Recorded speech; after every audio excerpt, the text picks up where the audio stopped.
ಈಗ ಮೊದಲ ನಾವು 2 ಎಕರೆ ಮೇಯಿಸ್ತಿದ್ದೇವ್ರೆ. ಈ ಸದ್ದ ದೊಡ್ಡ ಬಿಲ್ಡಿಂಗ್ ಕಟ್ಕೊಂಡು ಮಾಡಿ ಒಂದು ಸರ್ತಿಗೆ 2.5 ಎಕರೆ, ಒಂದು ಸರ್ತಿಗೆ 2.5 ಎಕರೆ ರೀ. 5 ಎಕರೆ ಪ್ಲಾಟ್ ಅದ ನಮ್ಮದು. ಒಂದು ಸರ್ತಿಗೆ 2.5 ಎಕರೆ, ಒಂದು ಸರ್ತಿಗೆ 2.5 ಎಕರೆ ಅಂದರೆ ಈಗ 400 ಮೊಟ್ಟೆ ಇಟ್ಟಿವಿ ಸರ್. 2.5 ಎಕರೆಗೆ 400 ಮೊಟ್ಟೆ ಕನಿಷ್ಠ ಏನಂದ್ರೆ 3 ರಿಂದ 3.5 ಕ್ವಿಂಟಲ್ ಗೂಡು ಬರ್ತದೆ ಸರ್. ಒಂದು ನಮಗೆ 500-600 ರೂಪಾಯಿ ಮಿನಿಮಮ್ ರೇಟ್ ಸಿಗ್ತದೆ ಸರ್, ಕೆ ಜಿಗೆ ಸರ್. ಅಷ್ಟು ಸಿಗ್ತದೆ ಸರ್.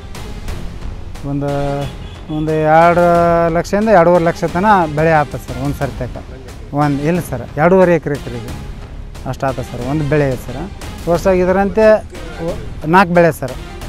ನಾವು ಪ್ರಯತ್ನ ಪಟ್ಟರೆ 5 ಆಗ್ತಾವೆ ಸರ್. 4 ಅಂತೂ ಮಿನಿಮಮ್ ಗ್ಯಾರಂಟಿ ಬಂದೇ ಬರುತ್ತೆ ಸರ್. 4 ಬೆಳೆ ನಾವು ಏನೇ ಇದು ಮಾಡಿದ್ರು 4 ಬೆಳೆ ವರ್ಷಕ್ಕೆ, ಅದ್ರ 4 ಇದ್ರ 4 8 ಬೆಳೆ ಆಗ್ತದೆ ಸರ್. ಇಲ್ಲಿ ವಿಶೇಷ ಇನ್ನೊಂದು ಏನಪ್ಪ ಅಂದ್ರೆ, ಇವಾಗ ನಾವು ಮೊದಲ ಮೊಟ್ಟೆ ತಂದು ಹುಳುಗಳನ್ನು ಮೇಯಿಸ್ತಿದ್ದೆವು. ಈಗ ಮೊಟ್ಟೆ ನಾವೇ ಮರಿ ಮಾಡ್ಕೊಂಡು ಈಗಾಗಲೇ ಏನದ, ಈಗ ಸರ್ಕಾರ ಏನದ ಮೊಟ್ಟೆ ಸಾಕಾಣಿಕಾ ಕೇಂದ್ರ ಅಂತೇಳಿ ಅಲ್ಲೆಲ್ಲ ಒಬ್ಬ ದೊಡ್ಡ ರೈತರನ್ನ ಗುರುತಿಸಿ ಹುಳುಗಳನ್ನು ವಿತರಿಸ್ಲಿಕತ್ತಾರ. ಆ ವಿತರಿಸಿದ ಹುಳುಗಳು ತೊಗೊಂಬಂದು 10 ದಿನ ಅಲ್ಲೇ ಅವು ಆಮೇಲೆ ದೊಡ್ಡವಾಗಿ ಬಂದಿರ್ತಾವೆ. ಆಮೇಲೆ ನಾವು ಮುಂದೆ ಇಲ್ಲಿ 20 ದಿನಕ್ಕೆ 15 ದಿನದ ಕೆಲಸ ಇರ್ತದೆ. 15 ದಿನದ ಒಳಗಡೆ ನಾವು 2 ಜ್ವರ ನಂಬಲ್ಲಿ ಬಂದು ಪಾಸ್ ಆದ ನಂತರ ಮುಂದೆ ಏನದ ಅವು ಹಣ್ಣಿಗೆ ಬಂದುಬಿಡ್ತಾವೆ ಹುಳುಗಳು. 10-12 ದಿನ ನಂಬಲ್ಲಿ ಸೊಪ್ಪು ತಿಂದು 2 ಜ್ವರ ಪಾಸ್ ಆಯ್ತು ಅಂದ್ರೆ, ಹಣ್ಣಿಗೆ ಬಂದ ತಕ್ಷಣ ಆ ಹಣ್ಣಾದ ಹುಳುಗಳ ಮೇಲೆ ಈ ಚಂದ್ರಿಕೆಯನ್ನು ಮ್ಯಾಗ ಹೊದಿಸಿಬಿಟ್ಟೆವಂದ್ರೆ, ಈ ಚಂದ್ರಿಕೆ ಮ್ಯಾಲೆ ಹೊದಿಸಿಬಿಟ್ಟೆವಂದ್ರೆ ಒಂದು 2-3 ದಿನದೊಳಗೆ ಗೂಡು ಕಟ್ಟಿಬಿಡ್ತೇವೆ ರೀ. ಅವೇ ಗೂಡು ಬಿಡಿಸ್ಕೊಂಡು ಅದೇ ಗೂಡನ್ನು ನಾವೇನದ ರಾಮನಗರ ಮಾರ್ಕೆಟಿಗೆ ಸಣ್ಣ ಉಳ್ಳಾಗಡ್ಡಿ ಚೀಲ, ಕೆಂಪು ಚೀಲಗಳದ ಅದರಲ್ಲಿ ಹಾಕ್ಕೊಂಡು ವೇರಲ್ಲಿ ಗಾಡಿಯಲ್ಲಿ ಸಾಗಾಣಿಕೆ ಮಾಡಿಕೊಂಡು ರಾಮನಗರ ಹೋಗಿ ಮಾರ್ಕೊಂಡ್ಬಂದುಬಿಡ್ತೀವಿ ಸರ್.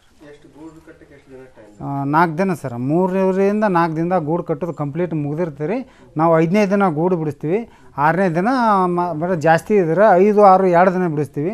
ಕಮ್ಮಿ ಇತ್ತಂದ್ರೆ ಒಂದೇ ದಿನದಾಗ ಆತ್ರಿ. ಬಟ್ 5-6 ದಿನ ಗೂಡು ಬಿಡಿಸಿದ್ರು 7ನೇ ದಿನ ನಾವು ರಾಮನಗರ ಮಾರ್ಕೆಟ್ದಾಗ ಇರ್ತೀವಿ.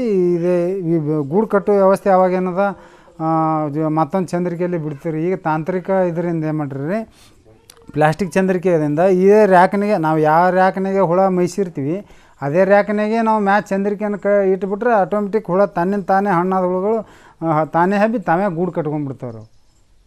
ನಾವು ರೇಷ್ಮೆ ಕೃಷಿ ಮಾಡೋಕತ್ತಿ ಒಂದು 10ರಿಂದ 15 ವರ್ಷ ಆಯ್ತು ರೀ. ಅದು 10-15 ವರ್ಷ ಫಸ್ಟಿಗೆ ಒಂದು 2 ಎಕರೆ ಮಾಡಿದ್ದೇವ್ರೆ. ಅದು ನಮ್ಗೆ ಚಲೋ ಅನ್ನಿಸ್ತು, ಸೂಕ್ತ ಆದಾಯ ಅದರ ಸಿಗ್ಲಕತ್ತ ನಂತರ ನಾವು 2 ಎಕರೆ ಇದ್ದಿದ್ದು ಹೋಗಿ 6 ಎಕರೆ ಮಾಡ್ಕೊಂಡಿವಿ ರೀ. ಈಗ ಅದು ಹಚ್ಚು ಪದ್ಧತಿ ಅಂದ್ರೂ ಅದು ಈಗ ಈ ಹೊಸ ಪದ್ಧತಿಗಳು ಬಂದವ್ರಿ. ಮೊದಲೆಲ್ಲ ಜನ ಹಂಗೆ 4-3 ಹಚ್ತಿದ್ರು ರೀ. ಈಗ ಪಟ್ಟ ಪದ್ಧತಿ ಅಂತ ಹೇಳಿ ಬಂದದ್ರಿ. ಈಗ 2, 3, 5 ಮತ್ತು 3, 6, 3 ಹಿಂಗೆ ಥರ ಮಾಡ್ಕೆ ನಾವು 6 ಎಕರೆ ರೇಷ್ಮೆನ ಹಚ್ಕೊಂಡಿದ್ದೀವಿ ರೀ. ಈಗ ಒಳ್ಳೆಯ ಆದಾಯ ಇದೆ ರೀ. ರೇಷ್ಮೆ ಹಚ್ಚಿದ ನಂತರ 3 ತಿಂಗಳಿಗೆ ಬೆಳೆ ಬಂದುಬಿಡ್ತಾರೆ ರೀ. 3 ತಿಂಗಳಿಗೆ ಬೆಳೆ ಬತ್ತಂದ್ರೆ ಮುಂದೆ ನಾವು ಹುಳ ಮತ್ತು ಮಾರ್ಕೊಂಬಂದ ತಕ್ಷಣ ಮತ್ತು 4-5 ದಿನಕ್ಕೆ ಮತ್ತೆ ಸೊಪ್ಪು ಬಂದುಬಿಡ್ತಾರೆ ರಿಟರ್ನ್. ಅಂದ್ರೆ ವರ್ಷಕ್ಕೆ ಒಂದು 4 ಬೆಳೆ ಅಂತೂ ಮಿನಿಮಮ್ ನಾವು ಏನೂ ಮಾಡಲಿ ಅಂತರೂ 1-2 ಎಕರೆದಾಗ 4 ಬೆಳೆ ತೆಗಿಬೋದು ರೀ. 4 ಬೆಳೆ ತೆಗೆದಂದ್ರೆ ಒಳ್ಳೆಯ ಆದಾಯ ಬರ್ತಾರೆ. ಅದ್ರಾಗ ಸ್ವಲ್ಪ ರೋಗ ರುಜಿನಗಳು ಬರ್ಲಾರ್ದಂಗೆ ಜರ ನೋಡ್ಕೊಂಡು ಹೋಗ್ಬೇಕು ರೀ. ತಪ್ಪಲ್ಕೇನಿಲ್ಲ ರೀ. ತಿಪ್ಪೆ ಗೊಬ್ಬರ, ಕೊಟ್ಟಿಗೆ ಗೊಬ್ಬರ, ಇವು ಯಾವ ಕಾಂಪೋಸ್ಟು ಅವೇ ಹಾಕೋತಾ ಇರ್ತೀವಿ ರೀ. ಸಾವಯವ ಒಳಗೆ ಹಾಕೋತೀವಿ ರೀ. ಅವೆಲ್ಲ ಗೊಬ್ಬರ ನಮ್ಮ ದನ ಕರುಗಳು ಅದಾವೆ ರೀ. ದನ ಕರ ಎಲ್ಲ ಅದಾವೆ. ಅವೆಲ್ಲ ಗೊಬ್ಬರ ಗುಡಿ ಹಾಕ್ಕೊಂಡು ನಾವು ಇದೇ ರೇಷ್ಮೆ ಉಳಿದ ತ್ಯಾಜ್ಯ ವಸ್ತುನೇ ಮತ್ತು ಅದೇ ಹೊಲಗಳಿಗೆ ಹಾಕಿ ಅದರಿಂದ ಮಾಡ್ತೀವಿ ರೀ ಸರ್. ಗಿಡ ಇದು ನಮ್ಮ ಹೊಲ್ದಾಗ ಇದ್ದಿದ್ದು ರೀ. ಗಿಡಕ್ಕೆ 3 ರೀ, ಸಾಲಿನ ಸಾಲಿಗೆ 6 ರೀ. 6, 3 ಪಟ್ಟ ಪದ್ಧತಿ ಅಂತೇಳಿ ಮಾಡೀವಿ ಸರ್. ಈ ನೀರು ಇದು ಡ್ರಿಪ್ನೂ ಐತ್ರಿ. ನಾವು ಡ್ರಿಪ್ ಅಂದ್ರೇನು, ಡ್ರಿಪ್ ಸ್ಟಾರ್ಟಿಂಗ್ದಾಗೆ ಹಚ್ಕೊಂಡು ನಂತರನೇ ಮಾಡ್ಕೊಂಡಿವಿ ರೀ. ಅವಾಗೆ ಇದು ನಮಗೆ ನೀರು ಶಾರ್ಟೇಜ್ ಇದ್ದಾಗ ಡ್ರಿಪ್ ಮುಖಾಂತರ ಕೊಡ್ತೀವಿ ರೀ. ನೀರು ನಮಗೆ ಸಫಿಷಿಯೆಂಟ್ ಇತ್ತಪ್ಪ ಅಂದ್ರೆ ಕಾಲುವೆಲ್ಲೂ ಉಣಿಸ್ತೀವಿ ರೀ ಹೊಲಕ್ಕೆ ನೀರು. ಮಾರ್ಕೆಟ್ ನಾವು ಪ್ರತಿ ಸಲ ರಾಮನಗರಕ್ಕೆ ಹೋಗಿ ಮಾರ್ತೀವಿ ರೀ. ರಾಮನಗರ ಹೋಗ್ತೀವಿ ರೀ. ನಮ್ಗೆ ಹೋಗ್ಲಿಕ್ಕೆ ವಿ ಆರ್ ಎಲ್ಲ ಬಸ್ಸಿಗೆ ಹಾಕ್ಕೊಂಡು ರಾಮನಗರ ಹೋಗಿ ನಾವು ಎಷ್ಟು ವರ್ಷ ಮಾರಿದ್ರು ರಾಮನಗರ ಬಿಟ್ಟು ಮತ್ತೆ ಎಲ್ಲಿ ಮಾರಿಲ್ಲ ರೀ. ಒಳ್ಳೆ ಮಾರ್ಕೆಟ್ ಇದೆ ರೀ, ಒಳ್ಳೆ ರೇಟ್ ಸಿಗ್ತದೆ. ಅದ್ರ ಸಲುವಾಗಿ ನಾವು ಅಲ್ಲೇ ಹೋಗ್ತೀವಿ ರೀ. ಈಗ ಮೊದಲ ನಾವು 2 ಎಕರೆ ಮೇಯಿಸ್ತಿದ್ದೇವ್ರೆ. ಈ ಸದ್ದ ದೊಡ್ಡ ಬಿಲ್ಡಿಂಗ್ ಕಟ್ಕೊಂಡು ಮಾಡಿ ಒಂದು ಸರ್ತಿಗೆ 2.5 ಎಕರೆ, ಒಂದು ಸರ್ತಿಗೆ 2.5 ಎಕರೆ ರೀ. 5 ಎಕರೆ ಪ್ಲಾಟ್ ಅದ ನಮ್ಮದು. ಒಂದು ಸರ್ತಿಗೆ 2.5 ಎಕರೆ, ಒಂದು ಸರ್ತಿಗೆ 2.5 ಎಕರೆ ಅಂದರೆ ಈಗ 400 ಮೊಟ್ಟೆ ಇಟ್ಟಿವಿ ಸರ್. 2.5 ಎಕರೆಗೆ 400 ಮೊಟ್ಟೆ ಕನಿಷ್ಠ ಏನಂದ್ರೆ 3 ರಿಂದ 3.5 ಕ್ವಿಂಟಲ್ ಗೂಡು ಬರ್ತದೆ ಸರ್. ಒಂದು ನಮಗೆ 500-600 ರೂಪಾಯಿ ಮಿನಿಮಮ್ ರೇಟ್ ಸಿಗ್ತದೆ ಸರ್, ಕೆ ಜಿಗೆ ಸರ್. ಅಷ್ಟು ಸಿಗ್ತದೆ ಸರ್. ಒಂದು 2 ಲಕ್ಷದಿಂದ 2.5 ಲಕ್ಷ ತನಕ ಬೆಳೆ ಆಗ್ತದೆ ಸರ್ ಒಂದು ಸರ್ತಿಯಾಕ. ಇಲ್ಲ ಸರ್ 2.5 ಎಕರೆ ಇದು ಅಷ್ಟು ಆಗ್ತದೆ ಸರ್ ಒಂದು ಬೆಳೆ ಸರ್. ವರ್ಷಾಗ ಇದರಂತೆ 4 ಬೆಳೆ ಸರ್. ನಾವು ಪ್ರಯತ್ನ ಪಟ್ಟರೆ 5 ಆಗ್ತಾವೆ ಸರ್. 4 ಅಂತೂ ಮಿನಿಮಮ್ ಗ್ಯಾರಂಟಿ ಬಂದೇ ಬರುತ್ತೆ ಸರ್. 4 ಬೆಳೆ ನಾವು ಏನೇ ಇದು ಮಾಡಿದ್ರು 4 ಬೆಳೆ ವರ್ಷಕ್ಕೆ, ಅದ್ರ 4 ಇದ್ರ 4 8 ಬೆಳೆ ಆಗ್ತದೆ ಸರ್ ನಮ್ಗೆ. ಹ್ಞೂ ಪ್ಲಾಟ್ಸು ಬ್ಯಾಚ್ ಟು ಬ್ಯಾಚ್ ಇರ್ತದೆ ಸರ್. ಒಮ್ಮಡಿ ಚಕ್ರೆ ಹಿಂಗೆ 2 ಸರ್ತಿ ಮೇಯ್ಸ್ತೀವಿ ಸರ್. ಹಾಂ ರಾತ ಸರ್ ಆತಾರೆ. ಹಾಂ ಒಂದು ಕನಿಷ್ಠ ಏನಂದ್ರು ಇದ್ರಾಗ 8 ಬೆಳೆ ಅಂದರೂ ಒಂದು 16ರಿಂದ 17 ಲಕ್ಷ ರೂಪಾಯಿ ಆದಾಯ ಆಗ್ತದೆ ಸರ್. ಇದು ಲೇಬರ್ ಅಂದ್ರೆ ನಾವು ಮನ್ಯಾಗ 2 ಮಾಡೋರು ಅದೀವಿ ಸರ್. 4ನೇ ಜ್ವರ ಪಾಸ್ ಆಗುತ್ತಾನ ಅಂತರೂ ನಾವು 2 ಮಾಡ್ಕೋತೀವಿ ರೀ. 4 ಜ್ವರ ಎದ್ದ ನಂತರ ಏನದ ಒಂದು 2 ಆಳು ಹಿಡಿತೀವಿ ಸರ್. 2 ಆಳು ಅಂದ್ರೇನು ಅವರು ಮುಂಜಾನೆ ಬಂದ್ರೆ ಸಾಯಂಕಾಲ ಗಂಟ ನಮ್ಮಲ್ದಾಗೆ ಇರ್ತಾರೆ ರೀ ಅವರು. ಮುಂಜಾನೆ ಒಂದು ಮೇವು ಒಟ್ಟೆ ನಾವು ಮೇವು ಹಾಕೋದೇ 2 ಮೇವು ಹಾಕ್ತೀವಿ ರೀ ಹುಳುಗಳಿಗೆ. ಬೆಳಗ್ಗೆ ಒಂದು ಮೇವು ಮುಂಜಾನೆ 8 ಗಂಟೆ ಕಟ್ ಮಾಡಿ 10-11 ಗಂಟೆ ಏನಂದ್ರೆ ಒಂದು ಮೇವು ಹಾಕ್ತೀವಿ ರೀ. ಇನ್ನು 2ನೇ ಮೇವು ಏನದ 5-6 ಕಟ್ ಮಾಡ್ಕಿಸಂದ್ರೆ 7-8 ಗಂಟೆ ಅನ್ನೋದ್ರಾಗ ಹಾಕಿ ಮುಗಿಸ್ಬಿಡ್ತೀವಿ ಸರ್ ಮೇವು. ಹುಳುಗಳಿಗೆ ರೋಗ ಬರ್ತದೆ ಸರ್. ರೋಗ ಒಂದು ಕೆಲವೊಂದು ಟೈಮಿಂಗ್, ಕೆಲವೊಂದು ಬೇಸಿಗೆ ಕಾಲದೊಳಗೆ ಒಂದು ಸ್ವಲ್ಪ ಕಷ್ಟ ಆಗ್ತದೆ ಸರ್ ಹುಳ ಮೇಯಿಸೋದು. ಕಂಟಾಪಟ್ಟಿ ಹೀಟ್ ಟೆಂಪ್ರೇಚರ್ ಇರ್ತದೆ ರೀ. ಹೀಗಾಗಿ ಪತ್ರದ ಮ್ಯಾಲೆ ಅವೆಲ್ಲ ತೆಂಗಿನ ಗರಿ ಅದು ಹಾಕ್ಕೊಂಡು ಮಾಡ್ತೀವಿ ಸರ್.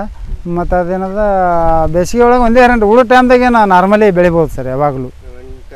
ಹಾಂ ಟೆಂಪ್ರೇಚರ್ ಮತ್ತು ಹೀಟ್ ತಂಪು ಎಷ್ಟೇ ಇರ್ಲಿಕ್ಕೆ ಸರ್ ಅದಕ್ಕೇನೋ ಅಫೆಕ್ಟ್ ಆಗಲ್ಲ ರೀ. ಇನ್ನೊಂದು ಹೀಟ್ ಒಂದೇ ಆಗ್ಬಾರ್ದು ನೋಡಿ ಸರ್. ಹೀಟ್ ಆಯ್ತಂದ್ರೆ ಅದಕ್ಕೆ ರೋಗ ಬರ್ಲಿಕ್ಕೆ ಸ್ಟಾರ್ಟ್ ಆಗ್ತದೆ ಸರ್. ಹಾಂ ಅದಕ್ಕೆ ಔಷಧಿ ಇದ್ದಾವೆ ಸರ್. ಈ ಅಂಕುಶ ವಿಜೇತ ಅಂತೇಳಿ ಹಿಂಗೆ ಪೌಡ್ರ್ಗಳು ಸಿಗ್ತಾವೆ ಸರ್. ಅವು ದಿನ ಬಿಟ್ಟು ದಿನ ಪೌಡ್ರ್ ಹಾಗೆ ಸ್ಪ್ರೇ ಹಾಕ್ತಾ ಇರ್ತೀವಿ ಸರ್ ಹುಳುಗಳ ಮೇಲೆ. ಮೇವು ನಮ್ಮ ಹೊಲದಾಗ ಫಸ್ಟ್ ಕ್ಲಾಸ್ ಇತ್ತಂದ್ರೆ ನಮಗೆ ದುಡ್ಡು ಬರ್ತದೆ ನಾವು ಅನ್ಕೊಳ್ಳೋದು ಸರ್. ಹುಳ ಫಸ್ಟ್ ಕ್ಲಾಸ್ ಆಗ್ತಾರೆ. ಹುಳ ಫಸ್ಟ್ ಕ್ಲಾಸ್ ಆಯ್ತಂದ್ರೆ ಗೂಡು ಫಸ್ಟ್ ಕ್ಲಾಸ್ ಆಯ್ತು. ಗೂಡು ಫಸ್ಟ್ ಕ್ಲಾಸ್ ಆಯ್ತಂದ್ರೆ ರೇಟ್ ನಮಗೆ ಸಿಗುತ್ತೆ ಸರ್. ಚಲೋ ಅದ್ರಿ. ಒಳ್ಳೆ ರೇಟ್ನೂ ಅದ. ಒಳ್ಳೆ ಬೆಳೆ ಮಾಡೋದು ಇದು ಪದ್ಧತಿ ಎಲ್ಲ ಹೊಸ ಪದ್ಧತಿ ಬಂದದ ಸರ್ ಈಗ. ಅದ್ರ ಸಲುವಾಗಿ ಒಂದು ಸ್ವಲ್ಪ ಆದಾಯ ಅದ ಸರ್ ಈ ಸದ್ಯಕ್ಕೆ. ನಮ್ಮ ಹೆಸರು ನೀಲ್ಕಂಠ ಬಿರಾದಾರ ಅಂತ ಹೇಳಿ ಸರ್. 9113201595 ಸರ್. ಇದೇ ಏನಪ್ಪ ಅಂದ್ರೆ ಈ ರೇಷ್ಮೆ ಮಾಡ್ಯಾರ ಇವ್ರು ನಮ್ಮ ದೊಡ್ಡಪ್ಪನವರು. ಇದೇ ಪಕ್ಕ ಜಮೀನವ್ರು ಇದ್ದೀವಿ. ಅವರು ಸುಮಾರು ಒಂದು 18-20 ವರ್ಷ ಆಯ್ತು ಅವರು ರೇಷ್ಮೆ ಕೃಷಿ ಮಾಡ್ಲಕತ್ತಾರ. ಅದೊಂದು ಅವ್ರಿಗೆ ಒಳ್ಳೆ ಲಾಭದಾಯಕ ಕೃಷಿ ಆಗ್ಯದ. ಬೇರೆ ಬೆಳೆ ವರ್ಷಕ್ಕೊಂದು ಬೆಳೆ ಮಾಡಿ ಬೇರೆ ಇದು ಮಾಡಿದ್ರು ಅವ್ರಿಗೇನು ಇದು ಆಗಿಲ್ಲ. ಕೂಲಿ ಆಳ ಆಮೇಲೆ ಲಾಗೋಣೆ ಭಾಳ ಆತಿತ್ತು. ಇದ್ರಾಗ ಅವ್ರಿಗೆ ಒಂದು 20 ವರ್ಷನಾಗ ಸಾಕಷ್ಟು ಅನುಭವ ಆಗ್ಯದ. ಭಾಳಷ್ಟು ರೈತರು ಬಂದು ಇಲ್ಲಿ ಈ ಮಾಹಿತಿ ತೊಗೊಂಡು ಹೋಗ್ತಾರೆ. ಮತ್ತು ಗೋರ್ಮೆಂಟಿಂದು ಸವಲತ್ತು ಅದ. ಅವರು ಹಂಗೆ ಸರಿಯಾಗಿ ದುಡಿತಿದ್ದಾರೆ. ಆಮೇಲೆ ಅವರು ವರ್ಷಕ್ಕೆ 7ರಿಂದ 8 ಬೆಳೆ ತೆಗಿತಾರೆ. ಹೀಗಾಗಿ ಅವರಿಗೆ ಒಳ್ಳೆ ಮಾರ್ಕೆಟ್ ಅದ. ಅದ್ರಾಗ ಅನುಭವ ಅದ. ಎಲ್ಲ ಅಧಿಕಾರಿಗಳು ಅವ್ರಿಗೆ ಒಂದು ಸ್ವಲ್ಪ ಹೆಲ್ಪ್ ಮಾಡ್ತಾರೆ. ಈ ಸಡ್ ಕಟ್ಕೊಳಕ್ಕೆ 3 ಲಕ್ಷ ರೂಪಾಯಿ ಐತಿ. ಮತ್ತು NREG ಮ್ಯಾಗ ಕೂಲಿ ಕಾರ್ಡ್ ಮ್ಯಾಗ ಅವು ಇಷ್ಟು ಏನರೇ ಮಾಡ್ಕೊಂಡ್ರೆ ಗೊಬ್ಬರ ಹಾಕ್ಕೊಳಕ್ಕೆ, ಈ ಕೆಲ್ಸಕ್ಕೆ, ಅವು ಸಸಿ ಮಾಡ್ಲಿಕ್ಕೆ ಎಲ್ಲ ಥರ ಅನುಕೂಲ ಅದ. ಅವ್ರು ಸಸಿನೂ ಮಾಡಿ ಸಾಕಷ್ಟು ಈ ನಮ್ಮ ತಾಲೂಕಿಗೆ ಸಸಿನೂ ಕೊಟ್ಟರು ಅವರು ರೇಷ್ಮೆ ಇಲಾಖೆಯಿಂದ. ಮತ್ತು ಮಂದಿಗೆ ಮಾಹಿತಿನೂ ಕೊಟ್ಟರು. ಭಾಳ ಜನ ಬಂದು ಮಾಹಿತಿ ತೊಗೊಂಡೋಗಿ ಭಾಳಷ್ಟು ಮಾಡ್ಯಾರ.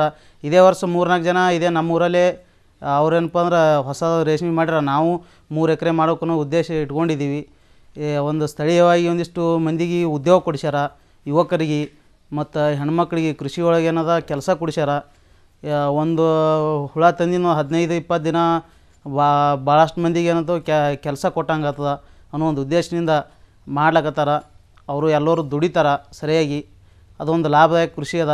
ಎಲ್ಲರೂ ಮಾಡ್ಬೇಕು ಅನ್ನೋದು ನಮ್ಮ ಇಚ್ಛೆ ಅದ. ಹಾಂ ನಾವು ಒಂದು 3 ಎಕರೆ ಮಾಡ್ಬೇಕಂತೇಳಿ ಈ ಸಾರಿ ಇದು ಪ್ಲ್ಯಾನ್ ಮಾಡಿದ್ದೀವಿ. ನಾವು ಶಿವಣ್ಣ ಬಿರಾದಾರ ಅಂತೇಳಿ.